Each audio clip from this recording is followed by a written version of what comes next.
Let's begin, pal. How's it, everyone? Grant here, and welcome back to the channel. And today I've got my hands on the HTC U Ultra.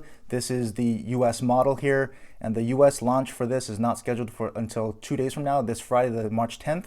And so a big shout out to HTC and their Elevate program, which is their online community of fans and supporters. They sent this out a couple of days early in advance to all the Elevate members who had pre-ordered the HTC Ultra. So to be clear, we had to spend our own money on this, and we just pre-ordered, and they were nice enough to send it out 2 days ahead of the actual US launch to all the Elevate members who had pre-ordered. So big shout out to HTC and their Elevate program. Thanks for that. And before we get into the unboxing real quick, this is kind of what you're used to seeing from HTC as far as design and build. You've got their 1A9, the HTC 10, and the HTC Bolt, or the 10 Evo, depending on where you live. It's the Bolt in the US. All metal unibody designs. Great looking phone, solid build. That's been their traditional MO and the phones they've been rolling out recently. And we all know the HTC U Ultra has departed from that. They've got what they're calling the liquid surface glass back. So very excited to see what that looks like. Really quick before I cut it open, some of the boxes from those previous phones. So the box here, very much the same shape and design. Here's the A1, 1A9, HTC 10, and the HTC Bolt from Sprint here in the US, all with the specs on the back there. So very much standard HTC packaging. They've just gone with this reflective lettering to probably go with the theme of that liquid surface glass back. Here's the specs on the back. You can pause it and read it. We'll probably get to it later, but let's get to the unboxing because that's what you're here for. You're here to see the phone, and I'm very anxious as well. Pre-ordered this 2 months ago, I think January 12th. This is now March 8th, so almost 2 months later. Finally got my hands on it. I've not been to any of the HTC meetups. I missed the one locally here up in San Francisco, so I've never held this. This will be the first time that I get my hands on the Ultra. I've only seen pictures. I've kind of limited the amount of videos that I've seen online just to experience this myself. Let's lift it up. And there it is, sitting on top, face up. So we'll try to get it out of there. And I got the blue one, so that is sweet. Let's try to take it out of the packaging here. See if we can squeeze it out. No, we'll just do it the old-fashioned way. There you go. And there it is, liquid surface glass back. I gotta admit, it definitely looks pretty sweet. It's a different kind of glass metal or glass back that I was anticipating, even though I've seen the photos. Look at that reflective back there. I got the sapphire blue just because that just looked really nice and stunning in the photos. It's actually a little bit lighter than I thought it would feel. So it's not as hefty in the hand, first impressions, but it definitely feels solid. So the build is what you would expect from HTC as far as first impressions goes. It definitely feels like a solid build, even though it's not an all metal. It's got that metal frame with that nice glass liquid surface back, very reflective. Of course, it's gonna be very fingerprinty, but damn if that does not look good. So really quickly, we'll put it down. In the box, HTC is giving us a little bit extra goodies this time around. There's your SIM ejection tool. They're giving us a case this time, a nice little plastic case because of the glass back here probably, so to avoid some of the fingerprints. So we'll take this off. It's actually a hard shell plastic, it's not a TPU. So it's a hard shell, not really case, it's more of a shell type of case. So it keeps it very slim, keeps a slim profile while trying to limit the fingerprints on the back of this thing. So slap that on real quick. There it is, so very minimal, doesn't add any bulk to it. It's just a nice hard shell plastic case. They also give you a microfiber cleaning cloth because you're gonna need it with this thing. But if you're any kind of a techie, you probably have a ton of those microfiber cloths laying around your house. But it's always nice to have one more. Let's try to open it up, see what it looks like real quick. So it's just a standard microfiber cloth. No HTC branding. No, there it is. HTC branding right there. So that's a nice touch. You've got some serial number information. You've got your usual quick start guides in multiple languages there. Some great nighttime reading. Safety information. And we've got your USB Type-C charging cable, quick charge 3.0 charging brick. I believe this is quick charge 3.0. Yep, there it is. Quick charge 3.0 charging brick. And you're getting headphones. So this is their HTC headphones, and it's a Type-C headphone because we do not have a headphone jack anywhere on the U Ultra. So you can get a shot at the bottom there. All we have is our Type-C port and a speaker. So we do not have a headphone jack. There, you can see the top, there's nothing up there. No headphone jack up top or at the bottom. So, but they are nice enough to give us a set of some headphones. It is actually the same set of headphones that we get with a Bolt. So if I can pull those in. So here's the headphones that came with my HTC Bolt. And here's the same headphones that we have here with the U Ultra. So it's the same set of headphones, HTC branding on the end, but I've listened to these on the Bolt and they do sound good. They're in-ear headphones. They've got that angling to fit comfortably in your ear. They've got some extra ear tips for you to find the right fit and seal. So if you find the right fit and seal, these are going to definitely sound good. Again, Type-C with some inline control here. It's just one button control. So no skip or back, but it has your mic there. So that's cool, and that will pair up with their USonic technology, which once you plug this in, you can go into the settings, go to USonic, and it'll listen to the interior. It'll try to tailor the sound to the interior of your ear canals. So it'll try to map out your ear canals with some, I believe, sonic pulses, and it'll try to tailor the sound experience to the shape of your ears. They had that same technology in the HTC Bolt, I believe. They had called that their HTC Boomsound adaptive audio. That was on the Bolt. It's the same thing. They just rebranded that to the USonic technology here on the U Ultra. So that's all the goodies you get in the box. Here's the phone. We'll power it up here, and then we'll go through some of the specs. So there it is. We'll leave that there so you can kind of see the boot. Sorry for the reflection in it. But real quick, if for all you spec kids who want to know, this has got the Snapdragon 821. It's interesting that this is underclocked back down to the same speeds as the 820, so probably to conserve some battery life there. It's also got 64 gigs of built-in storage, but it does support micro SD card expansion up to 2 terabytes. I'm not sure if you can find a 2 terabyte card, but probably up to 256 is what you normally would find.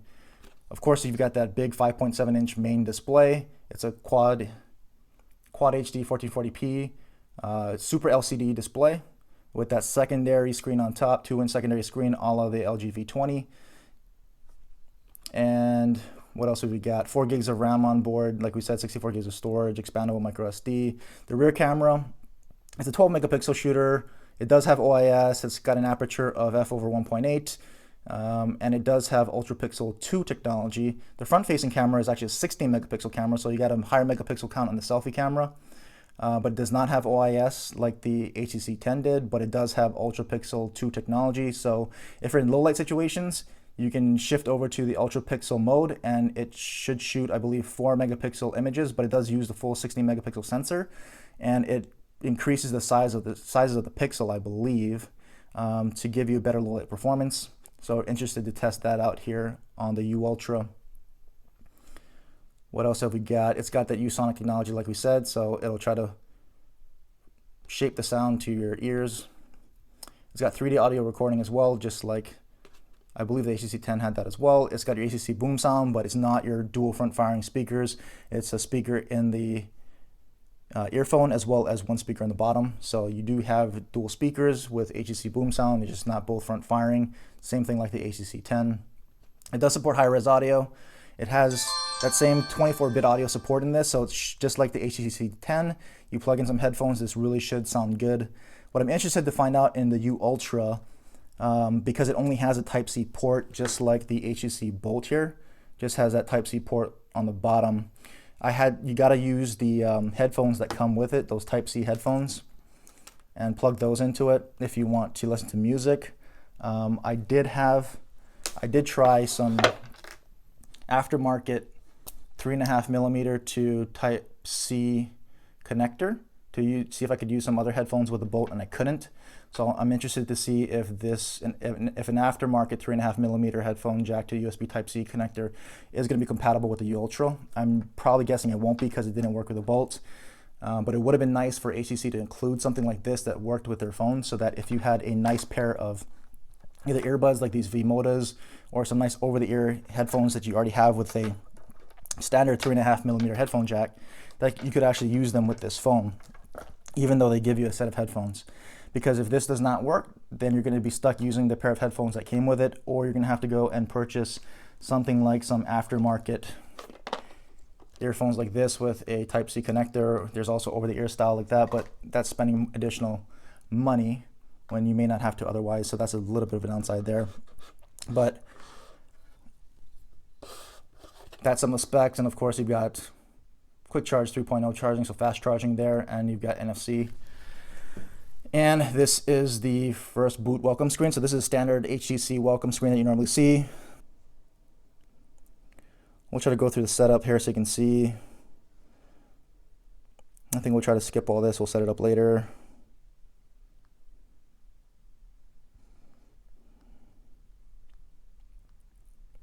So a very standard setup for Android so far.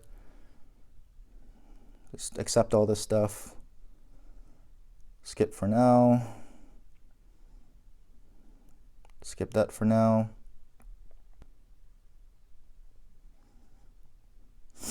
And we'll finish the setup, and we're in here. This is the home screen. So if you're familiar with HTC, they're running their Sense UI, so that's their skin on top of Android. It tends to be a very light skin, so not too intrusive. Here's your launcher here. It's usually a paginated launcher, but it looks like, you know, there's not too much bloatware on this. There's only one page of apps. Let's see what we've got here. You've got some themes, pre-installed social apps. You've got Facebook, Messenger, as well as Instagram. I'm assuming you can probably uninstall some of that stuff if you don't want it. Standard Google apps there. You do have Under Armour, their health app. Because HTC did partner with Under Armour to build out their health and fitness stuff.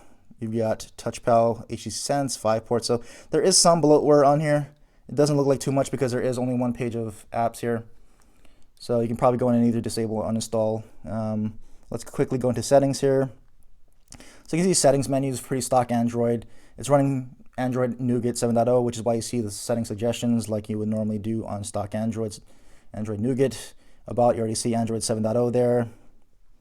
Software information, so it is running Android 7.0 Nougat out of the box with your January 1st security patch. So fairly up to date on the security patches. There's your Android N. So you see on the bottom there's the fingerprint scanner, which might be a little bit tough to see. And you've got your capacitive buttons on the left and right, your standard back and recents. We can go into storage. So you can see you've got 64 gigs of that, 10.4 gigs is used up by the system out of the box. And so we'll go ahead and we'll play around with this a little bit more, but you get a feeling for that. But like you saw, it's very light. The pull down menu here is very much like stock Android. Customizable, so you can mix and match what you want to see up here. And here's that secondary display up at the top, that 2-inch secondary display. So dual display there. Let's start. So this is going to be very much like the LG V20 secondary display in what shows you on top, shortcuts, contacts, but it's supposed to be integrated with their AI assistant, their Sense Companion. So it should be showing contextual information as it learns more about you at that top screen when you want to see it. As we use it more, we'll see how that works out, if it's any different from the LG secondary display, if it's actually more useful or not. So there you can see calendar already showing up there. You can add some contacts, music, weather. I believe these are app shortcuts, reminders, and we're back to a calendar event. So, okay, so let's take a quick look around the device. So as we've shown before, you've got your liquid surface glass back, which as you can see is already picking up a bunch of fingerprints, but it does look very nice. Try to show it off a little bit in the angles in the light there. It's very nice. HTC is definitely going for a different design language this year, trying to stand out a little bit. And I think if you carry this thing around, you're going to get a lot of looks, a lot of questions about what that is. Even though there are other glass back phones, especially with this sapphire blue, I think it's definitely going to stand out. So here we go in the front. You've got your fingerprint scanner there. I've yet to set that up, so we'll see how that performs. But you got your fingerprint scanner, your capacitive buttons at the bottom for your recents and your back. Recents and your back, so standard button locations there, as you can see there. Your 5.7-inch Quad HD Super LCD 5 display. So this is typical for HTC to have these Super LCD 5 panels that look very nice. They're actually closer to AMOLED than LCD. By default, they have the color profile set up to be a lot more vivid, a lot more punchy. So you can see really deep reds there and some deep blues and even your greens. So the colors look very nice. Display gets pretty bright like it normally would. Maybe not as, definitely not going to get as bright as some AMOLED and Super AMOLED displays, but it does get bright enough, as you can kind of see there. But it won't be the brightest display out. You've got your second display up at the top, and you've got no buttons on the left. You've got your speaker and your USB Type-C port on the bottom. On the left, we've got our power button, our ridged power button that we're used to from HTC, which I really like that, and your volume rockers there. Up top, you've got nothing but your SIM card tray and your microphone. I believe that should be also your micro SD card tray there. And then we can go ahead and set up the fingerprint, so you can see how fast it takes to set up your fingerprint on the U Ultra here. So if we hit start, and we just start 2, 3, 4, 5, 6, 7, 8, 9, 10, 11, 12, 13, 14, 15, 16 taps. So a little bit more than others, but still pretty quick, as you saw there. We can test out the responsiveness as well. I already set up this thumb. So there you go, pretty instant. Feel the vibration, it turns on. Vibe, turn on. So pretty quick and responsive and accurate fingerprint scanner there. No real complaints. It functions. It's not the fastest on the market, but it's very functional. It works. I have no complaints about that. So there's the fingerprint scanner on the U Ultra. But yeah, that's just a quick unboxing and setup of the HTC U Ultra. We'll do some comparisons coming up. I'm going to put my information in the phone. We'll do a walkthrough. We'll compare it to some other phones as well. So I'm going to pause the video. We'll be right back. And so I managed to put in my T-Mobile SIM into this. And so if we look here, this is a little bit different. When you insert a SIM after it's already powered on, it's going to say a SIM card inserted, tap to complete setup. So I just want to show you what that looks like. Would you like to install settings and apps for your carrier? Existing setting replace, sure. See how long this takes. I'm on T-Mobile.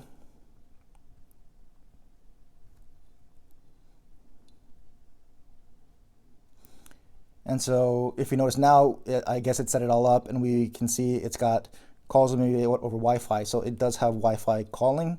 There you go. So you got Wi-Fi calling on T-Mobile, at least on the HTC U Ultra out of the box. Man, that's loud.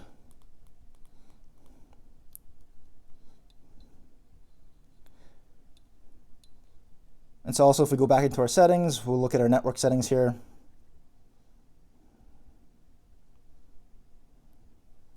We check out the APNs. So it automatically set up the APNs. It detected T-Mobile. We'll select this one. Just tap on to make sure all those APN settings look right. Here's the MMS settings. There you go. So all that looks right. So just want to show you that it's a little bit different. Plug in a SIM card. It'll take you through some setup. Set up all your APNs, and you're good to go. And you got an added bonus, at least on this US model. You got Wi-Fi calling here working on T-Mobile, at least. So that's very cool. And just other things in general that I'm going to be interested in testing out here, and to note is that even though this has the Snapdragon 821, they've actually underclocked it back down to the same clock speeds as the Snapdragon 820. So we're looking to see how it performs against even similar phones like the HTC 10 that has that Snapdragon 820. So same clock speeds. I doubt with 821, even at the full clock speed, you're going to notice much difference in performance anyway.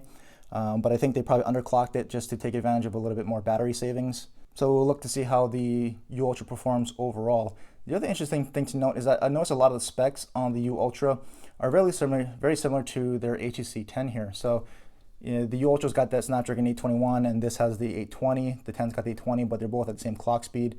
So the 821, I think HTC is hoping they can take advantage of some of those minor incremental efficiency improvements in the 821 over the 820. So I think it's something like a 5% battery improvement in battery efficiency in the 821. So by underclocking it and having a little bit marginally better battery efficiency in that processor, maybe they can get some better battery life, because they both have a 3000 milliamp hour battery. So the HTC 10 on that 3000 milliamp hour battery didn't perform all that great for me. I got anywhere between 3.5 hours and 4 hours of screen on time. So you can check out my review to see what kind of battery I was getting, but it wasn't that great. I was getting max 4 hours or so on that 3000 milliamp hour battery here. So 3000 milliamp hour battery powering a larger display.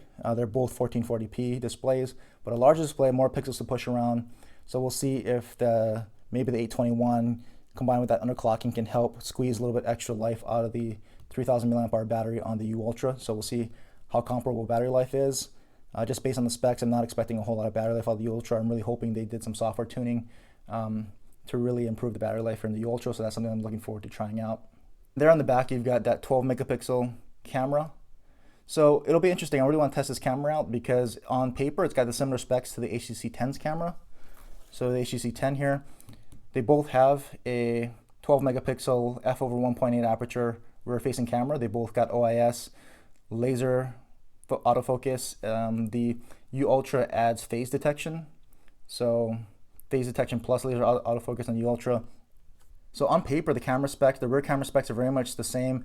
According to Anantech, the U Ultra is using the Sony IMX378 sensor, so the same rear camera sensor that's found in the Pixel. The HTC 10 is using the Sony IMX377, so one generation back on that rear sensor, but very similar specs. This just adds that phase detection to it. So we'll really have to see. We'll test out the major differences in the camera. Maybe they also improved the software in the camera. A lot of the initial things that I've been seeing online and reading up on the camera on the U Ultra is that it's much improved even over the HTC 10, even though the camera specs seem to be very similar here. So I'm really eager to try out the rear camera on the HTC 10 U Ultra, and I'm also really interested to try out their selfie camera. It's got a 16 megapixel camera with the option for using their ultra pixel mode to help with low light performance there. So really eager in trying these out. So if we fire up the camera app here, it's going to be your typical HTC Sense camera app here. So if you're familiar with HTC camera app, you're going to be right at home here. But like I said, I'm really interested in trying out the camera to see how its performance is on the U Ultra. The HTC 10, to be honest, was good, but still a little bit disappointing. So that was a really quick snap there. And of course, there's some decent lighting, so it should look pretty good. Let's see if we can see it here. So there you go. Some pretty good detail. You can see the ridges on the power button there. So indoors is always going to look pretty good, but I'm really looking forward to testing out the camera here. And the other thing I was interested in is this going to be able to record in 1080p 60 frames per second or not, because on the HTC 10, it does not have that option in the camera app. So if I go to video, if you swipe down there, you can see the video quality there. So it's at full HD, which is going to be 1080p at 30 frames. HD quality, which I think is 720. QVGA quality, which I don't know why anyone wants to use that. MMS quality, which is even lower. You got your 4K and you're back to full HD. So I don't see any 1080p 60 frames per second recording here on the U Ultra either. So it doesn't look like the U Ultra is going to be able to do 1080p 60 frames video recording if that's important to you. But as you can see here, in the video mode, it shows as 3D audio. So it's supposed to record what they call 3D audio, enhanced audio while recording video. It supposedly has 4 mics on this thing to really pick up a lot of sound around you. So looking forward to testing that and seeing how the audio quality on the video is going to be here on the U Ultra. So now we can try to check out the HTC USonic technology. So I plugged in the earphones that came with the U Ultra. Your same earphones are in the box. Go into our settings. We've got HTC USonic here. We'll select that. So I'll put the earbuds to my ears and we'll hit start scanning now.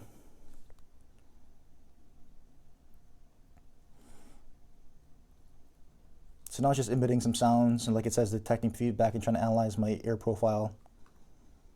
Now it's playing some audio so I can kind of hear what it sounds like. If I toggle it off. Back on. So it's a little bit of difference. So it is a little bit of difference. It's almost like a little bit of an amp. So when you toggle it off, it's a little bit lower, and you toggle it on, it amplifies the sound a little bit. So it's a noticeable difference. I'm not sure really what it's doing, but it's definitely amplifying the sound. So while not mind-blowing, you can definitely hear an audible difference. It does amplify the sound a bit. So any kind of sound profile modification to help enhance the sound, that's always going to be cool. And we can always unplug the earphones And we can see HTC Boomsound for built-in speakers. We toggle it between music and theater mode, change some of the sound profiles there. So that's standard HTC. You can do that on some of the other HTC devices like the HTC 10. So the other thing we can test it out with audio real quick is we've got in third-party aftermarket 3.5mm headphone jack to USB Type-C adapter. I've got these plugged into some of my earbuds here, my V-Modas. So we plug this into the U Ultra. Let's see if it'll work. And same thing like with the Boat, it says accessories not supported. So you cannot use at least this 3.5mm to USB Type-C adapter on the U Ultra either. Just like on the Boat, I couldn't use it. So that's a little disappointing. If anybody out there knows of any third-party adapters that may work with HTC, that'd be great. It'd be actually great if HTC would have thrown one in the box that worked with their phones, or at least offered an option to maybe request one somehow. But because of this, now you're kind of out of luck. You can't use traditional headphones with a 3.5mm headphone jack with an adapter with your HTC U Ultra. You're going to have to use the headphones that came out of the box with the Type-C connector, and or buy yourself some aftermarket Type-C headphones to use it with the U Ultra. So that's a little bit disappointing, but just something to note if you really like your music. So let's do a quick test of the HTC U Ultra Boomsound speakers. So you can hear what they sound like. I've got them cranked up at full volume. You can see full volume there. Block one speaker, block both. So it does get kind of muffled if you block both, the bottom speaker and the earpiece.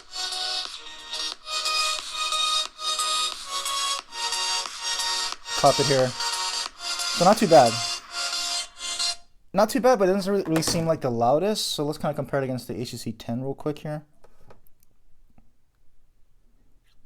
Same earpiece and bottom volume speaker here. Full volume.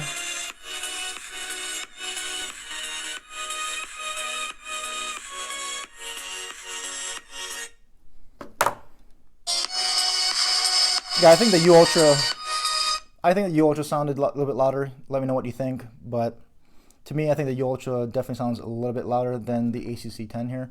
But marginal difference. I think it sounds fine. I do think the U Ultra speakers get a little bit more muffled when you block the speakers. But overall, the sounds maybe not the best, but still definitely pretty good here. Another cool setting I want to point out was, just like in my HTC One A9 review, I pointed out the themes. So I really like the HTC themes, and it seems to be really much the same here on the U Ultra. So if you go into your settings, personalize, and go into here and say change theme, HTC has got a ton of different themes here. So you can see a lot of different themes, and their theming engine is really good. It really changes the entire look of your phone here. So it'll change the wallpapers, icons, even the fonts. Everything will change.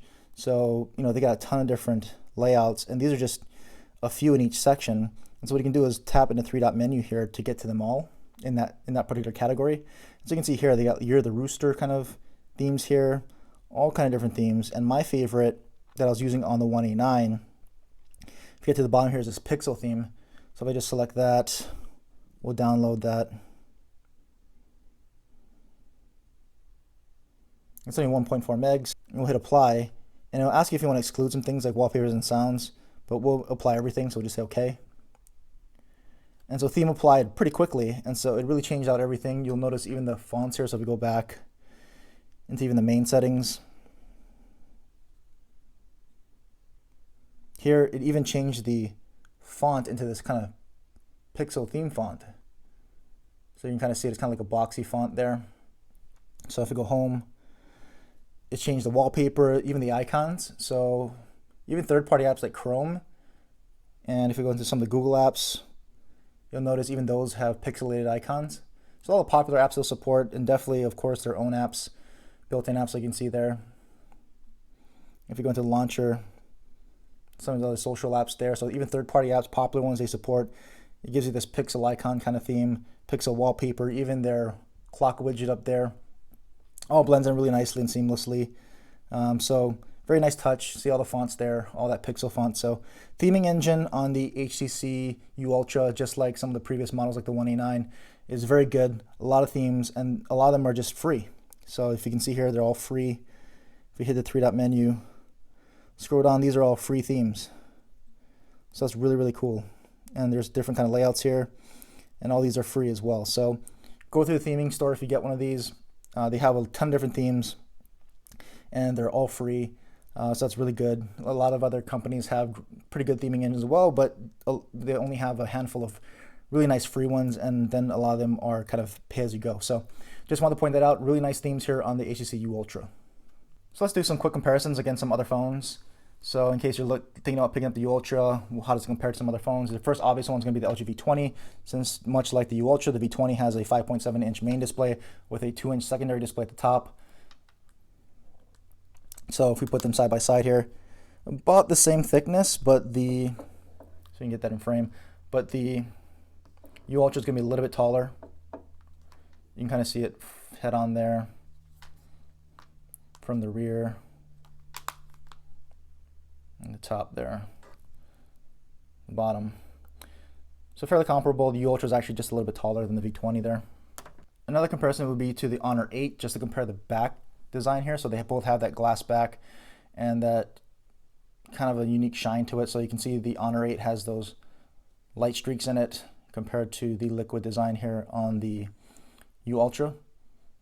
So this is the blue Honor 8, coming across a little bit darker on the camera, but you can kind of see the comparison there with the glass back designs and how they reflect in the light. So the Honor 8 really has those light streaks where the U Ultra does not. Just much more glossy look to it.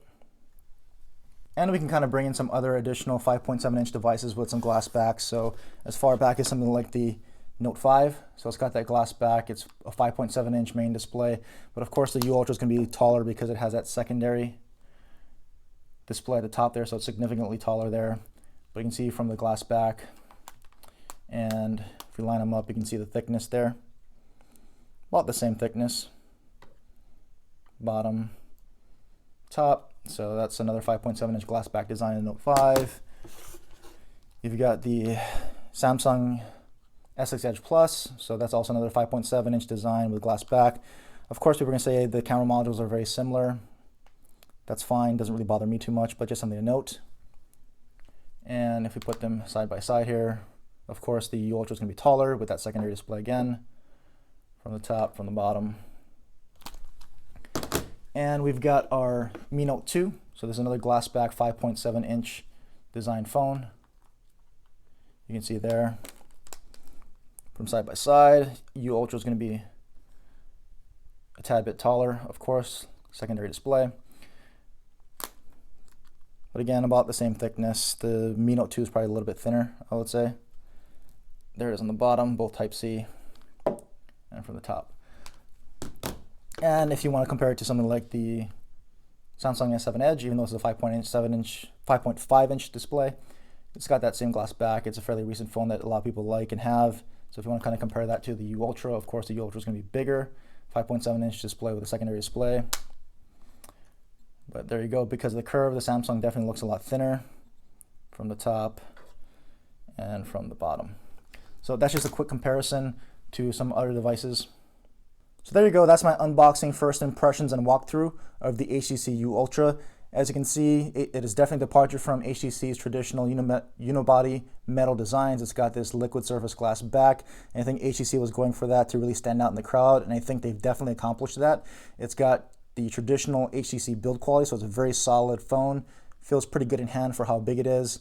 No bigger than the LG V20. But if you have any other questions or comments, leave them down below. I'll try to answer them. Also, let me know what you might want to see me test out. I'm definitely going to test out the cameras, but anything else that you want to see or know between now and the full review, drop them down below in the comments as well. And as always, thanks for watching. Later.